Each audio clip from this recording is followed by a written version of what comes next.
Hello everyone, welcome back to my channel. If this is your first time here, my name's Zoe and this is Found Finances.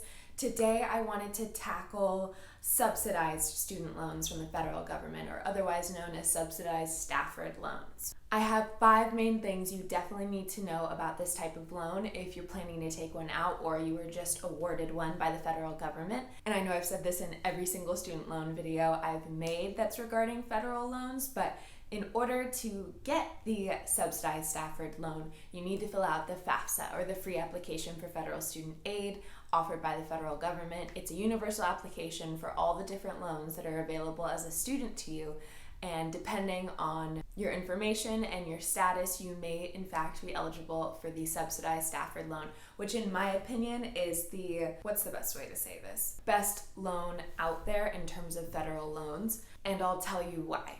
The main difference, before I jump into the top 5 things you need to know about this loan, is that the subsidized loan is based on financial need. So this is for people who show financial need, unlike the unsubsidized loan where financial need does not need to be present in order to get this loan. You do have to prove that you require financial need in order to be eligible to get this loan. And so that's usually based off of your family's income. Okay, the first thing that you need to know about the subsidized Stafford loan is that the Department of Education will cover all of the interest that accrues on your loan while you're in school, at least enrolled half-time, also in a grace period of 6 months after you graduate, and then during any deferment period, which is when you push off paying your loan. So you'll go into deferment, or you'll defer your loan.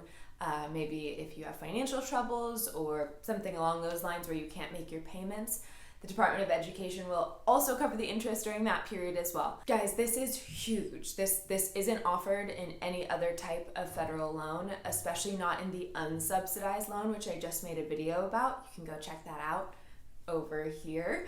But if you learn nothing else from this video about subsidized loans, the thing I want you to take away from this is that interest is covered. You don't have to worry about interest accruing while you're in school. That's awesome. Second thing you need to know about the subsidized loan, and similar to the unsubsidized one as well, is that you have relatively low interest rates with this loan, ranging around 4%.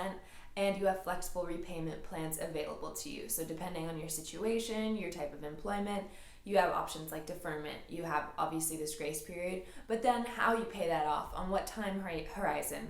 If it's 10 years, 25 years, 15 years, you have some options available to you, and how much each monthly installment is required to be. So that's really cool too. Third thing you need to know is that it's offered to both undergraduates and graduate students, but that parents aren't people that take this loan out. This is specifically for students. Fourth thing to know, so if you're an undergraduate student, the amount that you're allowed to borrow with this loan ranges from around $5,500 to around $12,000. And then if you're a graduate student, it caps around $20,000, a little bit over $20,000. And that's per year that you're allowed to take out that much money. All right, and number 5 is also similar to the unsubsidized loan, where the university you are attending is the one who's going to determine how much money you get from this loan. So they'll look at your tuition, how much tuition costs, any other financial aid packages they're already offering you, and take the information that the FAFSA has given them and say, okay, they should get $12,000 or they should get $5,000. Okay, this was a short and sweet video. Those are the 5 main things I think you should know if you are taking out the subsidized loan, or you're just looking at different loan options out there available to you. These are really critical things that differentiate and set it apart from other loans provided by the federal government, especially the unsubsidized loan. And they have such similar names, it can be really easy to confuse them. All right, guys, I hope you enjoyed this video. Don't forget to subscribe, like, and comment if you enjoyed, and I'll see you guys soon. Thanks.